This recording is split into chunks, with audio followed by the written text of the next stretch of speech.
Kerala film ఇండస్ట్రీలో ఒక sensation గా మారిన Hema committee report. Kerala film industry female ఆర్టిస్టులను ఎలా ట్రీట్ చేస్తుంది, మంచి సినిమాలను, గొప్ప నటులను మరియు టెక్నీషియన్లను అందించడంలో ముందున్న మలయాళం ఇండస్ట్రీ వర్క్ ఏరియాలో మహిళలకు రక్షణ కల్పించడంలో చాలా వెనుకబడిపోయింది. ఇప్పుడు ఇదే విషయాన్ని జస్టిస్ హేమా కమిటీ బయటపెట్టింది. అసలు హేమా కమిటీ అంటే ఏంటి, ఇది ఎలా ఏర్పడింది? మలయాళం నటుడు దిలీప్ అండ్ నటి భావనా మీనన్ ఇద్దరు కలిసి చాలా సినిమాలు చేశారు. సినిమాల్లో వీరిద్దరిది హిట్ పేర్. దాంతో ఇద్దరి మధ్య మంచి స్నేహం ఉండేది. అయితే 2010లో Bhavana Menon actor Dileep and actress Kavya Madhavan తో కలిసి యుఎస్ టూర్ కి వెళ్ళింది. అక్కడ దిలీప్ కావ్యతో క్లోజ్ గా ఉండడం చూసింది. కట్ చేస్తే 2012లో యాక్టర్ దిలీప్ ఎఫైర్ పైన అతని భార్య మంజు వారియర్ కి అనుమానం వచ్చింది. ఈ విషయం గురించి మంజు వారియర్ భావనతో ఆరా తీయగా తను దిలీప్ కావ్య మాధవన్ మధ్యనున్న రిలేషన్ గురించి చెప్పింది. దీంతో మంజు వారియర్ తన భర్తతో విడాకులు తీసుకుంది. ఆ తర్వాత 2016లో దిలీప్ కావ్యను రెండో పెళ్లి చేసుకున్నాడు. కానీ తన మొదటి భార్యతో విడాకులకు కారణం భావనా మీనన్ అని తెలుసుకొని ఆమెపై ఎలాగైనా రివెంజ్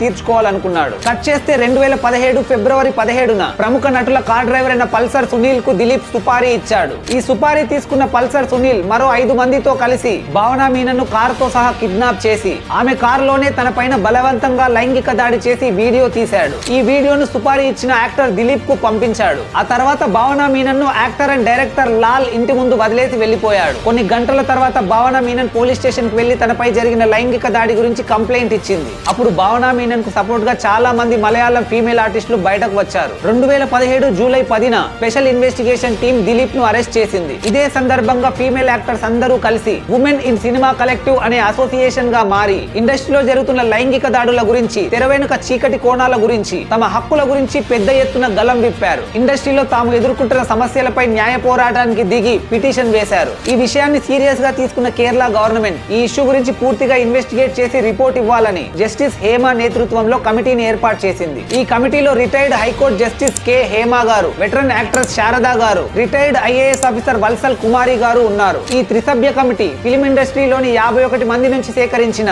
వాంగ్మూలాల ఆధారంగా రిపోర్ట్ ను రెడీ చేసి 2019లోనే 295 పేజీల ప్రాథమిక నివేదికను ముఖ్యమంత్రి పినరై విజయన్ ప్రభుత్వానికి సమర్పించింది. కానీ కొన్ని అనుకోని కారణాల వల్ల ప్రభుత్వం అప్పుడు ఈ రిపోర్ట్ ను బయట పెట్టలేదు. అందుకు గల కారణాలు, ఇండస్ట్రీలోని పెద్ద వ్యక్తుల పేర్లు అందులో ఉన్నాయన్న కారణం ఒకటైతే, ఇండస్ట్రీ రిప్యుటేషన్ దెబ్బతింటుందేమోనన్న భయంతో కూడా బయట పెట్టలేదని నిపుణులు అనుమానం వ్యక్తం చేస్తున్నారు. ఈ విషయమై పినరై విజయన్ ప్రభుత్వం ప్రతిపక్షాల నుంచి విమర్శలు కూడా ఎదుర్కొంది. ఫైనల్ గా 4.5 సంవత్సరాల తర్వాత, అంటే ఇప్పుడు 2024 ఆగస్టు 19న ఆర్టీఐ యాక్ట్ కింద 295 పేజీల ప్రాథమిక నివేదిక నుండి 63 పేజీలను తొలగించి 233 పేజీలతో కూడిన నివేదికను రిలీజ్ చేసింది. హేమా కమిటీ బయటపెట్టిన నిజాలు. ఈ రిపోర్ట్ మొదట్లో జస్టిస్ హేమా కమిటీ ఈ విధంగా రాసుకొచ్చింది. ఎన్నో రహస్యాలతో నిండిన ఆకాశం, మెరిసే నక్షత్రాలతో, అందమైన చందమామతో చాలా అందంగా కనిపిస్తుంది. కానీ సైంటిఫిక్ గా ఆకాశంలో నక్షత్రాలు మెరవు, చందమామ కూడా అందంగా ఉండదు. అచ్చం అలాగే చూసిందంతా నమ్మకూడదు. Even salt looks like sugar, ఉప్పు కూడా చక్కెరలాగే కనిపిస్తుంది అంటూ సినిమా ప్రపంచాన్ని ఉద్దేశిస్తూ రాసింది. జస్టిస్ హేమా కమిటీ నివేదికలో భాగంగా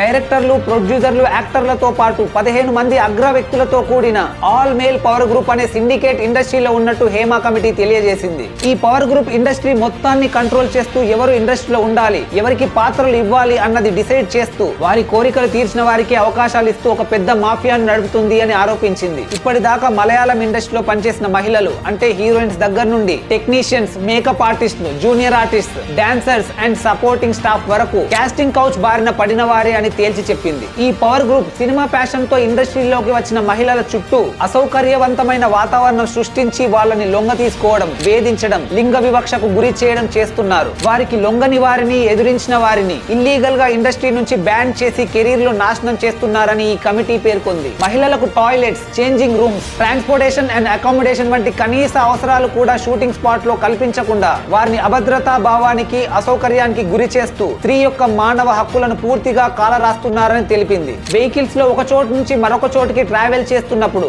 మహిళలను అసౌకర్యంగా తాకడం, ఫోన్లలో మరియు పని ప్రదేశాల్లో వల్గర్ కామెంట్స్ చేయడం లాంటివి చేస్తూ మానసికంగా వేధిస్తున్నారని తెలిపింది. సెక్సువల్ ఫేవర్ అనేది మలయాళం ఇండస్ట్రీలోకి ఎంటర్ అవ్వడానికి ఎంట్రీ పాస్ గా మారిందని తెలిపిన కమిటీ ఇండస్ట్రీలో కాస్టింగ్ కౌచ్ అనేది చాలా కామన్ అయిపోయిందని తెలిపింది. ఇంకా రెమ్యునరేషన్, చెప్పిన అమౌంట్లు కూడా ఇవ్వకుండా తీవ్ర వివక్షకు గురి చేస్తున్నారని హేమా కమిటీ రిపోర్ట్ లో తెలిపింది. హోటల్ రూమ్స్ లో స్టే చేస్తున్నప్పుడు ఏ రాత్రి ఎవరు తాగొచ్చి తలుపు కొడతారో అన్న భయంతోనే మహిళలు ఫిల్మ్ ఇండస్ట్రీలో పనిచేస్తున్నారని తెలిపింది. టెక్నికల్ వర్క్స్ లో ఆడవాళ్లను అస్సలు ఎదగనివ్వరు. ఎదురు తిరిగిన వాళ్ళపైన సైబర్ అటాక్స్ చేయడం, చంపే చంపేస్తామని బెదిరించడం, ఆన్లైన్ లో ఫేక్ అకౌంట్స్ తో అసభ్యకరమైన పోస్టులు పెట్టి వేధించడం, ట్రోల్స్ చేయడం లాంటివి చేస్తారని తెలిపింది. హీరోల అభిమానులు ఈ సైబర్ అటాక్స్ చేయడంలో యాక్టివ్ గా పార్టిసిపేట్ చేస్తున్నారని తెలిపింది. ఒక బాధితురాలి స్టేట్మెంట్: ఒక నటి అంతకు ముందు తనను వేధించిన యాక్టర్ తో హగ్ సీన్ చేయాల్సి వచ్చింది. ఆ సమయంలో ఆ నటి మెంటల్ గా ఫిజికల్ గా డిస్ట్రెస్ అయ్యింది. అటువంటి సమయంలో తన బాధను అర్థం చేసుకోకుండా ఆ డైరెక్టర్ ఆ సీన్ కోసం అతనితో 17 టేక్లు చేయించి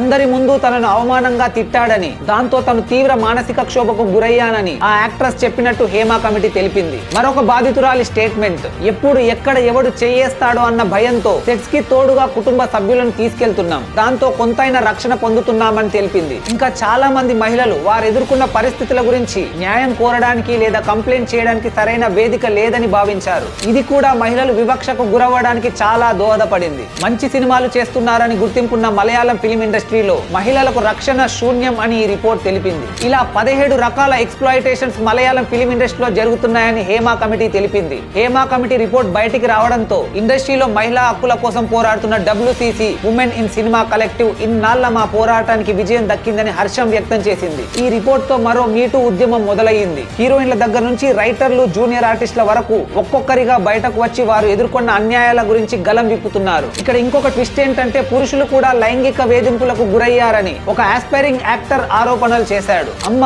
association of Malayalam movie artist లో పెద్ద పొజిషన్ లో ఉన్న top director Ranjith, actor Siddique పైన కూడా ఆరోపణలు రావడంతో వారు వారి పదవులకు రాజీనామాలు చేశారు. తాజాగా ప్రేమం హీరో నివిన్ పౌలి పైన కూడా ఆరోపణలు వచ్చాయి. మలయాళం ఇండస్ట్రీ పైన, అమ్మ అసోసియేషన్ పైన పెద్ద ఎత్తున ఆరోపణలు రావడంతో నైతిక బాధ్యత వహిస్తూ ప్రెసిడెంట్ మోహన్ లాల్ గారు తన పదవికి రాజీనామా చేశారు. ప్రెసిడెంట్ మోహన్ లాల్ గారు రాజీనామా చేయడంతో అదే దారిలో మిగతా 17 మంది అమ్మా సభ్యులు కూడా రాజీనామా చేశారు. మోహన్ లాల్ గారితో పాటు మలయాళం మెగాస్టార్ మమ్ముట్టి గారు కూడా ఇండస్ట్రీలో పవర్ గ్రూప్ అంటూ ఏమీ లేదు అని తెలిపారు. ఈ లైంగిక వేధింపులపై మరింత లోతు దర్యాప్తు చేయడానికి కేరళ ప్రభుత్వం ఐజీ స్పర్జన్ కుమార్ నేతృత్వంలో 4 మహిళా ఐపీఎస్ అధికారులతో కూడిన స్పెషల్ ఇన్వెస్టిగేషన్ టీమ్ ను ఏర్పాటు చేశారు. దీన్ని అడిషనల్ డీజీపీ వెంకటేష్ గారు పర్యవేక్షిస్తున్నారు. ఈ రిపోర్ట్ పై అదర్ ఇండస్ట్రీలు ఎలా రియాక్ట్ అయ్యాయి? Indian film industry female fraternity మొత్తం ఈ రిపోర్ట్ ను స్వాగతిస్తూ ఆనందం వ్యక్తం చేశాయి. టాలీవుడ్ లో కూడా ఇలాంటి దర్యాప్తు జరగాలని తెలంగాణ ముఖ్యమంత్రి రేవంత్ రెడ్డి గారిని సమంత కోరారు. Hero Nani, singer Chinmayi, director Nandini Reddy, యాంకర్లు సుమా, ఝాన్సీ తదితరులు కూడా ఈ విషయంపై స్పందించారు. ఇలా చాలా మంది నటీనటులు ఉమెన్ కి సేఫ్ వర్క్ ఎన్విరాన్మెంట్, వర్క్ ఏరియాలో ప్రైవసీ ఫెసిలిటీస్ కల్పించాలని కోరారు. మహిళా కమిషన్ కూడా దీనిపై తమ స్పందనను తెలియజేసింది. ఎందుకు పూర్తి నివేదికను బయట పెట్టలేదని పినరై విజయన్ గవర్నమెంట్ ను ప్రశ్నిస్తూ కాంగ్రెస్, బీజేపీ, యూడీఎఫ్ లు విమర్శలు చేశాయి. ఓవరాల్ గా ఏ ఇండస్ట్రీ అయినా వర్క్ ఏరియాలో ఫీమేల్ సేఫ్టీ అనేది చాలా ఇంపార్టెంట్. ఇటువంటి కమిటీలు అన్ని ఇండస్ట్రీలో వేయాలని చాలా మంది కోరుతున్నారు. ఓవరాల్ గా హేమ కమిటీ నివేదికపై మలయాళం ఫిలిం ఇండస్ట్రీపై మీ అభిప్రాయం ఏంటో ఖచ్చితంగా కామెంట్ చేసి చెప్పండి.